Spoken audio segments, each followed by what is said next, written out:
말씀 중에 1절에서 19절까지의 말씀을 좀 같이 나누려고 합니다. 먼저 1절에서 19절까지는 이 성전의 문지기들에 대한 이 소개를 해주고 있습니다. 성전 문지기들은 이 고라 자손 중에 이 무셀레마의 친족들 그리고 무라리의 자손 중 이 호사와 친족들에서 이 선발했던 것을 볼 수가 있습니다.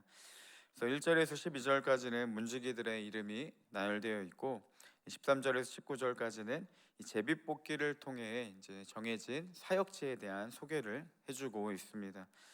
먼저 1절에서 3절까지 무셀레마의 아들들의 이야기가 나오다가 갑자기 멈추고 4절부터는요 이 오베데돔과 그의 자녀 자손들에 대한 이야기가 소개해주고 있습니다. 오베데돔은 잘 아시다시피 다윗이 그 하나님의 법궤를 운반한 1차 운반할 때 이 실패한 후에 그 법궤가 이제 오베데돔의 집에 3개월 있었던 그 인물이었습니다. 이 성전의 문지기들은 레위 사람들이 감당해야 할 그런 직무임에도 오베데돔은 레위 사람이 아님에도 성전의 문지기가 선발되어서 이 레위인과 같은 그 지위와 대우를 받았던 것을 본문을 통해 볼 수 있습니다.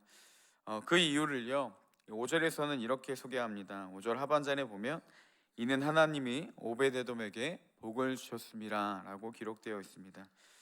오베데돔은 하나님의 법궤를 3개월 그의 집에 보관한 일로 인해서 하나님의 특별한 은총을 받았음을 볼 수 있습니다.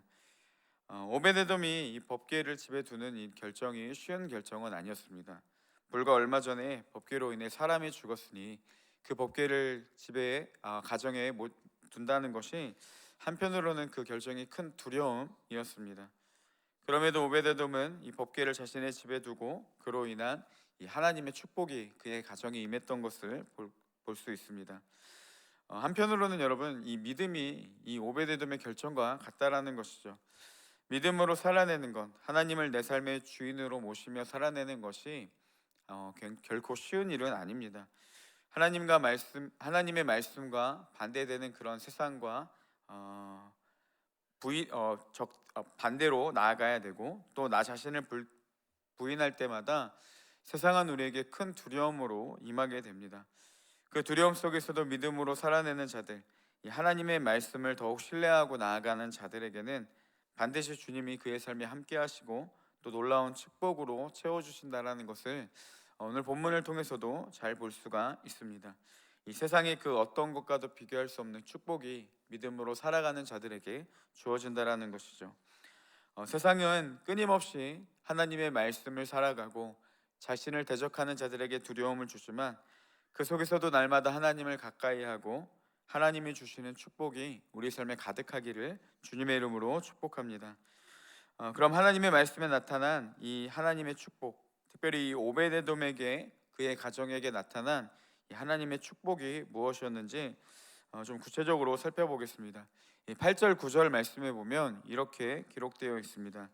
8절에 보면 이는 다 오베데돔의 자손이라 그들과 그의 아들들과 그의 형제들은 다 능력이 있어 그 직무를 잘하는 자이니 오베데돔에게서 난 자가 60명이며 9절에 보니까 또 무셀레마의 아들과 형제 18명은 능력이 있는 자라라고 되어 있습니다.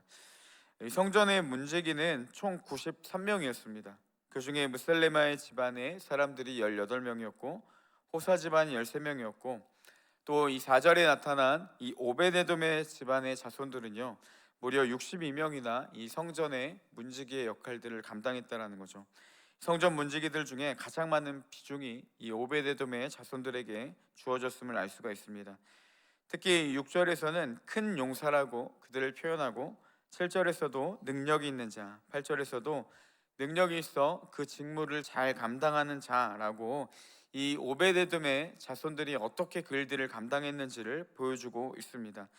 이들은 단순히 그 레위 자손들이 행하는 그런 성전 문지기의 역할들을 받았을 뿐만이 아니라 그 직무를 잘 감당할 수 있는 이런 탁월한 능력도 그들에게 주어졌음을 볼 수가 있습니다.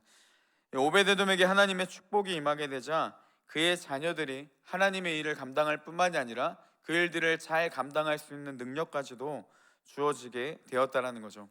저는 이 말씀을 묵상하면서 그런 마음이 들었습니다. 여러분, 하나님의 믿음 안에 자녀들이 잘 자라나는 그 축복이 오베데돔에게 그리고 하나님을 신실하게 믿는 가정 가운데 임했다라는 사실입니다. 골프를 좋아하는 사람들이 하는 말 중에 이런 표현이 있다고 합니다. 내 맘대로 안 되는 두 가지가 있는데 그 중에 그 두 가지가 골프와 자식이다라고 이야기를 한다고 합니다. 여러분, 자녀를 키우는 일이 결코 쉽지 않고 정말 내 맘대로 되지가 않습니다. 그 일이 얼마나 어렵고 힘든지, 또 얼마나 손이 많이 가고 내 뜻대로 되지 않는지, 이 선조들은 자녀 양육을 이 농사에 빗대어 이렇게 이야기를 했죠. 자식 농사라고 부르기도 했습니다. 성경에 보면 이 자식 농사에 성공한 인물들도 있지만 반대로 실패한 인물들도 종종 보게 됩니다. 대표적인 예가 엘리 제사장이 될 수 있겠죠. 그의 두 아들인 홈리와 비느하스는 이 제사장 직분을 잘 감당하지 못하고 결국 전장에서 죽임을 당하게 됩니다. 위대한 선지자이고 마지막 사사였던 사무엘도 이 자식 농사만큼은 뜻대로 되지가 않았습니다. 하나님의 마음에 합한 자라고 불렸던 이 다윗 왕도 자식 농사에선 자유로울 수 없었습니다. 형제들끼리 근친상간이 일어나고 살인이 일어나고 또 심지어 자녀에게 이 배신당하는 그런 일들도 겪게 되었죠.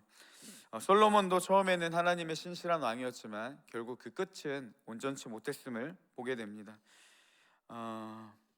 제가 총각 시절에 이 자녀의 신앙만큼은 자신이 있었습니다. 나중에 결혼을 하고 자녀를 낳게 되면 믿음으로 잘 키우고 수 있는 그런 자신감이 있었는데, 막상 자녀가 생기고 또 여러 성도님들이 이 마음대로 자녀가 되지 않아, 특별히 신앙생활을 잘하지 않아 괴로워하는 그런 사연들을 들을 때마다 이게 점점씩 두려움으로 다가오게 되었습니다. 이 자녀 일만큼은 참 내 생각대로 되지 않는구나라는 생각이 들었습니다. 그런 관점으로 또 이제 자녀를 키우면서 느끼게 되는 한 가지 감정은요, 혹시라도 아이가 하나님을 떠나게 되거나 또 대충 신앙생활을 하지는 않을지 그런 염려가 끊임없이 다가오고 있습니다. 그때마다 생각나는, 그리고 결론지는 한 가지는요, 정말 하나님의 은혜가 자녀에게 임하지 않는다라면 이런 일들이 충분히 일어날 수 있구나라는 그런 두려움과 또 하나님의 은혜에 대한 사모함이 들기 시작했습니다. 그래서 제가 예수님을 인격적으로 만난 후에 생긴 제 기도 제목이요, 자녀를 위해 기도하게 되었고, 목회자로 부르심을 받은 후에 생겼던 기도 제목 한 가지가 하나님 앞에 이 자녀가 좀 목회자로 쓰임 받았으면 좋겠다라고 기도를 했는데, 다행히도 지금 이제 아들이 낳게 돼서 이제 어떻게 될지 모르겠지만 하여튼 그런 기대감이 끊임없이 있었습니다.